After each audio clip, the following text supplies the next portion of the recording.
Mire, le cuento, en abril de 1815, en la actual Indochina, hubo una tremenda erupción, la del volcán Tambora, que provocó muchísimos desastres naturales, tsunamis, inundaciones, gases, ceniza, infertilizó los campos, provocó hambre, enfermedades, arrasó poblaciones, y además hubo un descenso generalizado de la temperatura y una gran nube de polvo cubrió a toda Europa en junio de ese mismo año, y todo ese desastre causado por la erupción, decíamos, del volcán Tambora, se prolongó hasta 1816. Entonces, el verano europeo, pues fue frío, lluvioso, con cielos muy grises, polvosos, nublados.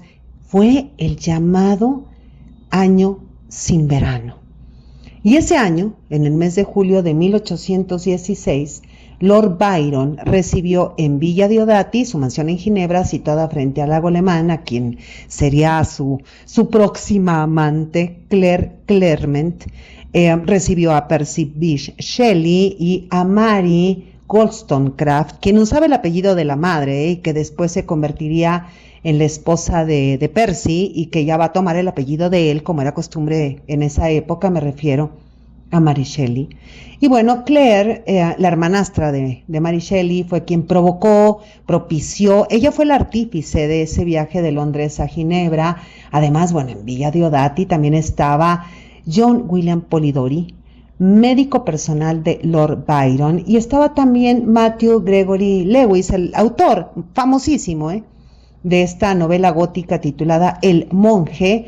Y bueno, también asistía con frecuencia la condesa Potocka, es decir, una escritora polaca de origen noble, ¿no? Que eran como visitas frecuentes. Bueno, se dice que ese verano hubo 3 días totalmente oscuros, o sea, 72 horas sin luz de sol. Y este grupo, reunido en Villa Diodati para distraerse, pues deciden, ¿no? Ahora sí que iniciativa de Lord Byron, deciden leer en voz alta una colección de relatos de terror anónimos llamada Fantasmagoriana. Bueno, se dice que eran relatos de hechos sobrenaturales, supuestamente reales, relatos del folclore alemán, y de la lectura de estas historias góticas, y después de un desmayo de Percy Shelley, que era porque Percy Shelley era muy, muy sensible, pues Lord Byron va a proponer un juego literario, ¿no? Que cada uno se retirara a sus habitaciones y escribiera una historia de terror, y que al día siguiente cada uno leería frente a todos, frente a los demás, estas historias inventadas por ellos. Y bueno, cualquiera podría haber pensado en ese momento que 2 poetas ya consagrados como Lord Byron y Shelley, pues iban a escribir una obra maestra, ¿no cree? Y pues no, para nada. ¿Quién iba a suponer que 2 de los presentes, bueno, una en calidad de novia o amante en ese momento, y otro en calidad de médico, iban a crear tremendos personajes sin haber nunca escrito nada, o publicado, o ser reconocidos como escritores, como sí lo eran Lord Byron y Percy Shelley? Bueno, pues aquí tendríamos que reconocer que Mary Wollstonecraft, después conocida como Mary Shelley, y John Polidori, definitivamente, y por suerte para la literatura, y por suerte también para millones de lectoras y lectores, estos genios, sin ser escritores, estaban en el contexto adecuado, miren nada más, para crear algo digno de ser recordado: la criatura de Víctor Frankenstein y el ser vampiresco. O sea, Polidori y Mary Wollstonecraft fueron los que hicieron que aquel verano de 1816 en Villa Diodati tuviera una trascendencia literaria muy importante hasta nuestros días. Polidori trazó aquella noche, vamos a decir, las líneas principales del relato que después titularía y publicaría en 1819 bajo el título El vampiro.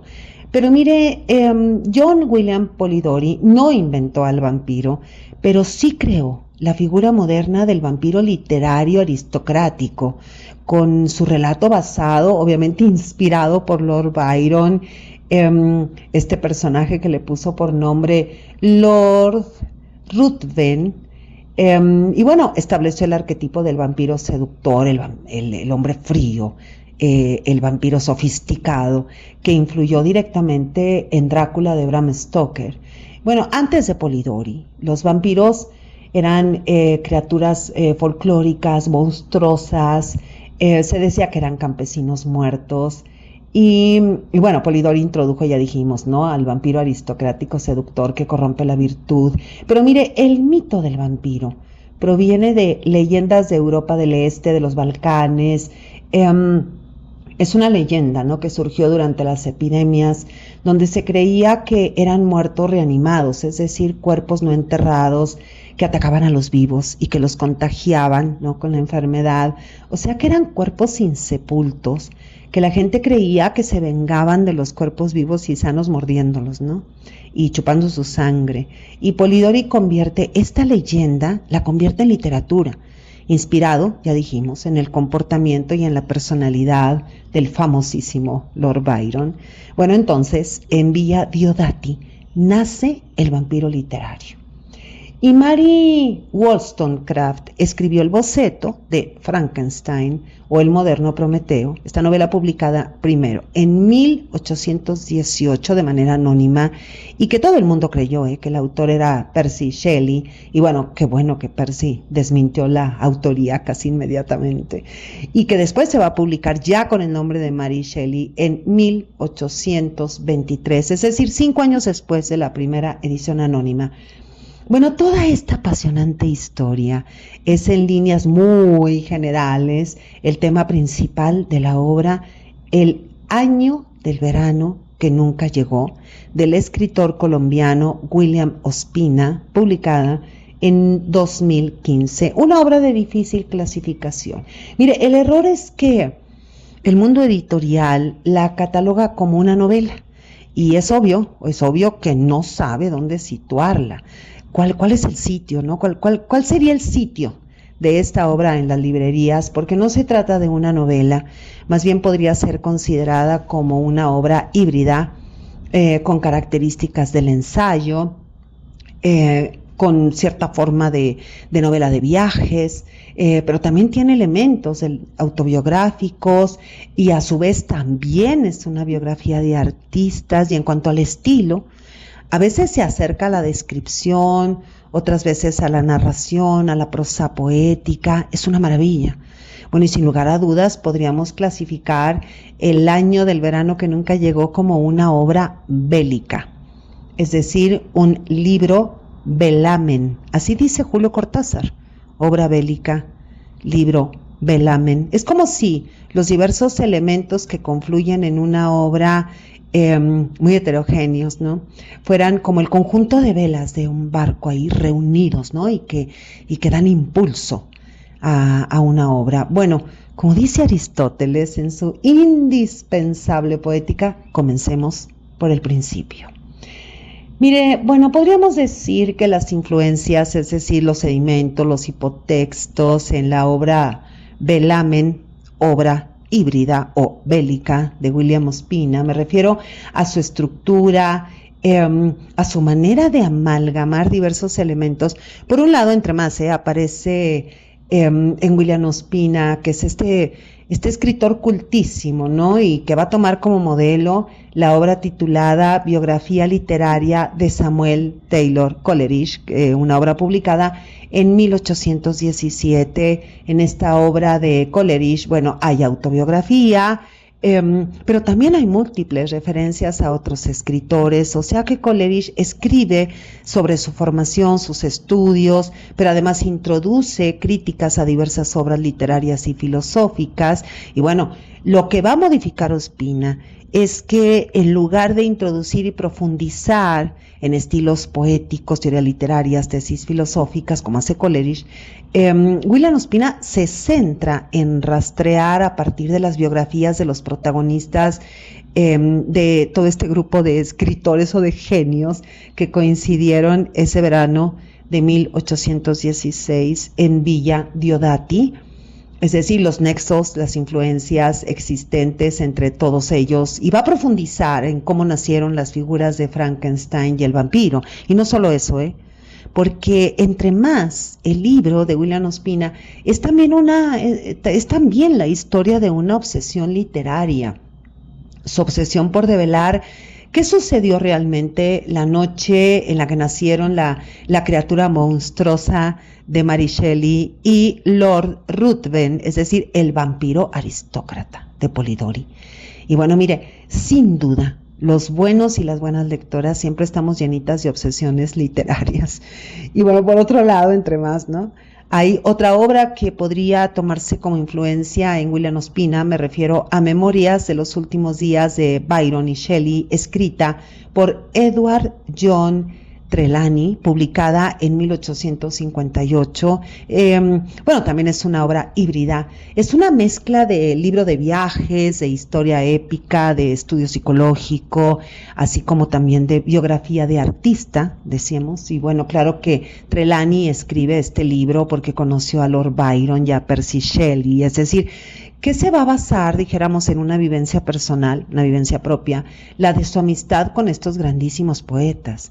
Y bueno, en cambio, William Ospina, obvio, cuando habla de Byron, habla de Shelley, de todos estos genios, lo hace a partir de los estudios y de textos que él fue buscando, ¿no? Que fueron llegando a sus manos. Recuerde que en esta obra, William Ospina es como dijéramos, un rastreador. Bueno, es que no de otra forma hubiera podido escribir El año del verano que nunca llegó. Bueno, a mí lo que me encanta de esta obra es que no es una novela, no es tampoco es un paper académico, no es una indefinición que pone como en jaque al mundo editorial, porque cómo promocionar la lectura de una obra que en realidad es la historia de una obsesión y que es además un libro velamen. Es que me fascina este término, libro velamen, que es este término acuñado por Cortázar cuando él habla acerca de sus libros almanaque o sus libros collage. Bueno, y tal como dice el mismo William Ospina, dice, siempre me pregunté hacia dónde me llevaba la obsesión, qué era lo que estaba buscando con este rastreo desordenado de hechos que más parecían perseguirme. ¿Era una novela, un ensayo o un diario de viajes? Pero mire, bueno, más allá de no saber si lo que estaba escribiendo podía ser calificado, no clasificado como novela, ensayo o diario de viajes, nos interesa cómo define el propio William Ospina esa búsqueda y ese rastreo desordenado de hechos. Es que él lo define como una obsesión. Pero además no hay que olvidar que es una metaliteratura, porque hay en el libro de William Ospina casi un modelo desordenado, pero es un modelo para armar. Claro, de cómo hacer una investigación literaria. Y por supuesto que, mire, no hay ninguna investigación literaria que no nazca de una obsesión. Y en literatura, la obsesión no es una patología, es una inspiración. Es la búsqueda de un motivo, de un modelo, de un estilo, de una voz, de una vida, de una obra, de un origen, de una génesis. Entonces, bueno, mire, El año del verano que nunca llegó es una narración en primera persona, decíamos, de una obsesión en forma de búsqueda.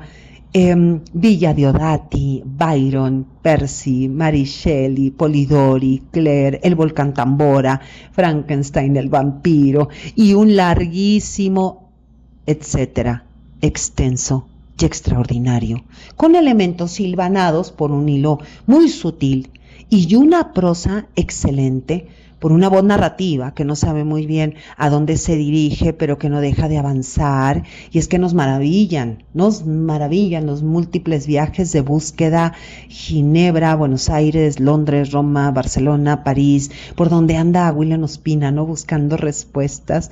Es decir, ¿qué pasó la noche del 16 al 17 de junio de 1816, cuando nacieron el vampiro y la criatura hecha con pedazos de carne muerta? Y bueno, Ospina va encontrando respuestas, claro, pero también abre otras interrogantes, de manera que hoy nos seguimos preguntando qué pasó la noche del 16 al 17 de junio de 1816 en Villa Diodati. O sea, a ver, nadie se sienta así como así. a escribir en una noche las tremendas obras de El vampiro y de Frankenstein o el moderno Prometeo. Es decir, ¿qué había en la cabeza, en el alma, en la mente, en el corazón de Polidori y de Mary Shelley? ¿Qué había en Villa Diodati? ¿Qué pasó en Villa Diodati? ¿Cómo estaba el clima? ¿Cómo estaba la luna? ¿Cómo estaban las nubes? ¿Qué fue lo que sucedió para que Polidori y Mary Shelley hubieran creado estas tremendas obras? Ahora, tome usted en cuenta que William Ospina no está solo en su búsqueda, va citando fragmentos, pero mire, de un buen número de diversos autores, entre más, Coleridge, Trelawney, obvio, ya lo dijimos, y hay uno que destaca, que es Jorge Luis Borges. La presencia de Borges es constante en esta obra de Ospina. Hay citas directas, hay menciones sobre su vida. Mire, fíjese, William Ospina llama a la influencia de Borges, que esto es encantador, lo llama un existencialismo textual. Esto es fascinante porque es como decir que nuestra existencia está habitada por Borges o que estamos en Borges, y esto sin duda se debe a que el origen de la obra de William Ospina pues tiene una localización muy concreta en el espacio y en el tiempo. Estamos hablando de mediados de septiembre de 2010 en Buenos Aires, entre los días 13 y 15, cuando se celebró en el Teatro Gran Rex de la capital argentina el Congreso Iberoamericano de Educación. Estamos hablando del año de 2012. Entonces, de metas, ¿no? De metas para la educación en 2012. Es decir, era como un congreso, ¿no? Sobre educación, de qué se tenía que hacer o qué se esperaba, ¿no? Acerca de la educación. Un congreso iberoamericano. Y en ese congreso, William Ospina es el encargado de realizar uno de los discursos de apertura durante la sesión inaugural. Y su intervención se titula Preguntas para una nueva educación. Y mire, es que esto tiene muchísimo que ver con esta actualidad que nos ahoga y nos descompone, porque en ese discurso de apertura, William Ospina habla de la importancia de la educación, del conocimiento y de la cultura para hacer frente a la tremenda paradoja que supone la enorme desinformación que sufrimos. Nada más y nada menos que dentro de una sociedad de la información y de la globalización. Es que mira nada más. Bueno, ahí, en ese congreso, Ospina dijo, nunca antes había sido tan voluble nuestra información, tan frágil nuestro conocimiento, tan dudosa nuestra sabiduría. Por ello, a la sociedad no le basta con estar informada, sino que necesita un sistema de valores y un orden de criterios para que ese ilustre depósito de memoria universal sea algo más que una centina de desperdicios. Y esto lo dijo, imagínense, hace pues más de una década, obviamente, y seguimos en lo mismo o hasta peor. Y en esa conferencia titulada, reitero, Preguntas para una nueva educación, que usted puede encontrar fácilmente en la red, William Ospina, además de ofrecer ideas muy lúcidas sobre aquello que la educación y el conocimiento deben aportar al ser humano, pues Ospina va a usar un bagaje cultural impresionante, muy heterogéneo, muy interesante. Usa referencias a artistas como William Blake, Pablo Picasso, Basquiat, Leonardo da Vinci, cita a Platón, menciona hechos narrados por el historiador inglés Edward Gibbon.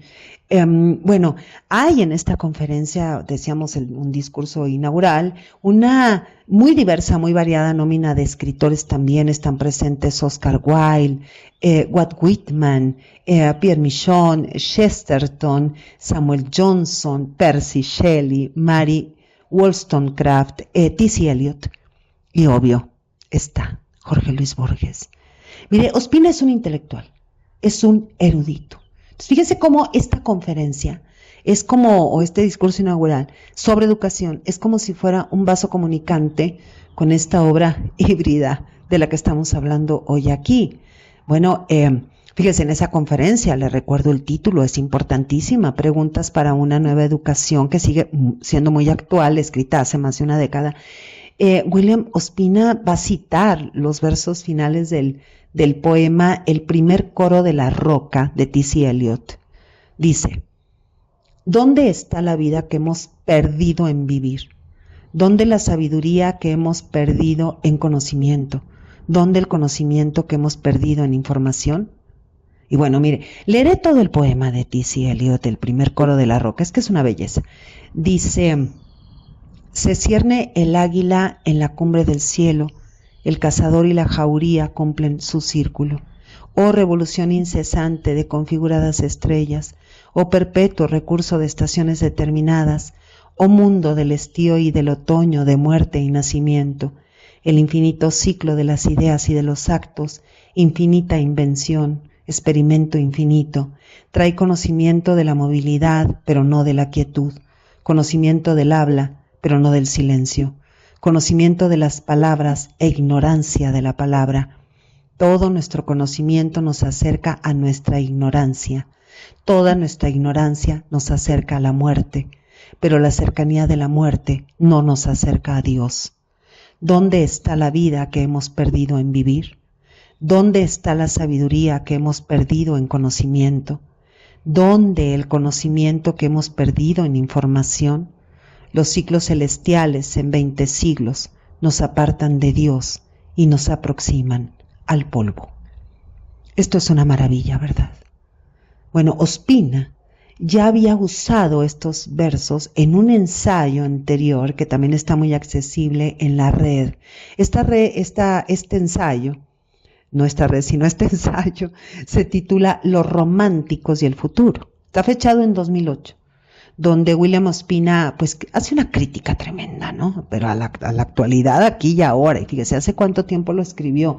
Es decir, a la sociedad de consumo, una sociedad carente de valores, que bueno, que tiene mucha influencia el poder de los medios en esta sociedad, la publicidad, la comunicación de masas, y que T.C. Eliot ya lo había dicho en su poema, decíamos, el primer coro de la roca, publicado, fíjense, en 1934. Se trata de una serie de coros esta obra, ¿no? Escritos para una obra de teatro en verso del mismo nombre, primer coro de la roca. Y además Borges va a traducir este poema de T.C. Eliot para la revista El Hogar, fechada el 25 de junio de 1937, que es la primera vez que está en lengua española, hispánica. Bueno, y después, en 1979, Borges cita el poema de Eliot, de T.C. Eliot, en el prólogo de una reedición de la enciclopedia de Diderot y d'Alembert, para mostrar su descontento por el cambio que habían sufrido las enciclopedias, ese género que a Borges siempre le entusiasmó, ¿no? Dice Borges: la enciclopedia es quizá el más deleitable de los géneros literarios, al menos lo ha sido. Las enciclopedias actuales no son generalmente más que simples herbarios de estadísticas y de necrologías destinadas no tanto a la lectura como a una consulta rápida y a un olvido inmediato. Y bueno, más adelante Borges recurre a T.C. Eliot para reforzar sus planteamientos con los versos que ya había traducido, donde dice: ¿dónde está la sabiduría que hemos perdido en conocimiento? ¿Dónde está el conocimiento que hemos perdido en información? Y mire, esto da muchísimo que pensar, porque las enciclopedias ya no existen. Están en los tiraderos de libros o se venden por metro para simular una farsa sapiencia, ¿no? Bueno, William Ospina en esa conferencia y también en ese ensayo anterior, ¿no?, sobre educación, va a citar, ¿no?, los versos de Borges, pero esta vez también encontramos en la conferencia, en ese discurso inaugural sobre educación, encontramos dos versos, básicamente, del poema Los espejos de Borges, que está compilado en el libro El Hacedor. Y clarito está que haga de cuenta igual a lo que pasa ahora, ¿no?, cuando estamos frente a las televisiones planas y a los celulares, que son como espejos borgianos, ¿no?, donde todo acontece, pero nada se recuerda. Dice estos versos de Borges: todo acontece y nada se recuerda en esos gabinetes cristalinos donde, como fantásticos rabinos, leemos los libros de derecha a izquierda. Es que el gran Borges, el indispensable Jorge Luis Borges. Por cierto, este verano 2026 voy a impartir un curso sobre algunos cuentos de Borges. Bueno, y todo esto que le he contado está relacionado con el año del verano que nunca llegó. Dice William Ospina: el tema se apoderó de mí en Buenos Aires a mediados de septiembre. Yo estaba invitado a dictar una conferencia en el Teatro Gran Rex y la víspera, mientras revisaba el texto que leería ante 3,000 personas, hubo una tempestad que oscureció de pronto mi ventana en el piso 10º del hotel cerca de la avenida 9 de Julio. Y mire, y el tema al que hace referencia aquí, del cual está hablando William Ospina, es la fascinante historia nacida en el útero de un destino muy caprichoso, el nacimiento de la leyenda de Frankenstein y del vampiro, del cuento de Polidori y de la novela de Mary Shelley. Y esta historia se apodera de William Ospina mientras revisaba su texto, su conferencia, el texto de su conferencia, de su discurso inaugural, y esto es fruto de la casualidad, porque, bueno, cuenta que durante la revisión del manuscrito de la conferencia quiso comprobar que había escrito correctamente el apellido de soltera de Mary Shelley, Wollstonecraft. Es que, mira nada más, lo que en un principio era como una simple comprobación, ¿no?, en internet, pues se convirtió, ayudado por el mal tiempo en Buenos Aires, estando en un hotel. Un escritor colombiano, William Ospina, fue como atrapado, seducido, creo que es mejor decir atraído, encantado por el vampiro y la criatura de Víctor Frankenstein, y desde ese mismo instante el tema lo atrapa, decimos, atrapa a Ospina y no lo abandona. Y precisamente en el momento en el que el tema se aparece, ¿no?, ante el escritor colombiano en aquella habitación de hotel, Borges está presente. Y dice William Ospina: recuerdo que pensaba salir a encontrarme con Juan Eduardo Fleming, quien en vano me había invitado meses atrás a un simposio sobre Jorge Luis Borges y Franz Kafka, organizado en alianza con la Sociedad Borges de Buenos Aires y la Fundación Kafka de Praga. Quería disculparme con Juan Eduardo por no haber podido atender su invitación al simposio, cuyo tema era el golem en la literatura. Es que esto parece magia, ¿verdad? O azar, o destino, o como usted quiera llamarle. Quizá Ospina se miró al espejo ahí en ese hotel y vio a Borges, y Borges estaba acompañado de Polidori, de Mary Shelley, o de la criatura de Víctor Frankenstein y del vampiro. Porque él mismo dice que en los días posteriores al Congreso no podía quitarse de la cabeza la obsesión por Villa Diodati, y que para tratar de distraer sus pensamientos, dice William Ospina, precisamente acude a Borges. Y todo esto no lo cuenta, en el año del verano que nunca llegó. Dice que se dirigió a la librería del Ateneo en Buenos Aires, y así lo dice, en busca de algo nuevo de Borges. Pues siempre siento que en Buenos Aires se seguirá encontrando algo nuevo de Borges, aunque hayan pasado 500 años. Y eso es lo que nos sucede al leer El año del verano que nunca llegó, donde encontramos respuestas que se abren a nuevos misterios. Y bueno, unas líneas más adelante, ¿no?, continúa William Ospina explicando que tenía prometida una charla en Suiza, así lo dice, sobre Borges y Ginebra, 3 semanas más tarde, en la Sociedad de Lectura, y quería documentarme un poco sobre ese periodo del bachillerato de Borges. Y bueno, esta invitación, dice Ospina, ¿no?, para charlar sobre Borges en Suiza, pues va a suponer para William Ospina un instante de revelación, ¿no?, para este escritor colombiano que lo miró como una oportunidad perfecta para ir a conocer Villa Diodati. Y bueno, y todo esto que tiene que ver con la historia que lo acaba de atrapar, de obsesionar, de encantar. Así lo dice en el año del verano que nunca llegó. Me había instalado ya en la habitación cuando asocié por fin las dos cosas. Con un sobresalto me dije que esa charla sobre Borges en Ginebra tal vez me permitiría conocer Villa Diodati, la mansión a orillas del lago Lemán, donde ocurrieron los hechos de 1816. Es que mire, cuando leemos a William Ospina, sentimos que Borges es como un demiurgo o como un fantasma, o quizá es la versión gótica de Borges mismo, esta versión que va conduciendo a Ospina desde Buenos Aires a Ginebra, donde lo sabemos, Borges vivió gran parte de su vida, y donde finalmente murió. Ahí está la tumba de Jorge Luis Borges. O sea que Borges vivió y murió en la tierra donde se gestó El vampiro de Polidori y el Frankenstein y el moderno Prometeo de Mary Shelley. Y mire que las causalidades no existen ante el poder tremendo de las casualidades, el azar, el destino. Es que es una maravilla. Un William Ospina, intelectual, educador, escritor colombiano, crea una obra sobre una obsesión. La obsesión, quizá la misma obsesión, a ese grado que Polidori sentía por Lord Byron, o la obsesión que Mary Shelley tenía por la maternidad, entre más, Y todo esto pues va a ser la cuna de la génesis, ¿no? Del nacimiento de la obra El año del verano que nunca llegó, con un epicentro muy claro, que es Villa Diodati, la casa que vio nacer a los monstruos más famosos de la historia de la literatura. Bueno, además es una obra muy erudita. Es que William Ospina es como una enciclopedia. Además es una obra como si fuera un libro de arena o una obra que fuera como un laberinto, donde encontramos referencias de Quevedo, Novalis, Jorge Luis Borges, obvio, de John Keats, de Schopenhauer, de Shakespeare, de Baudelaire, de Hölderlin, de Dante, de Goethe, de García Márquez, y mire, un larguísimo etcétera. Es que casi es una guía cultural y literaria. Bueno, ahora, mire, El año del verano que nunca llegó es la búsqueda de la fabulosa historia, ¿no?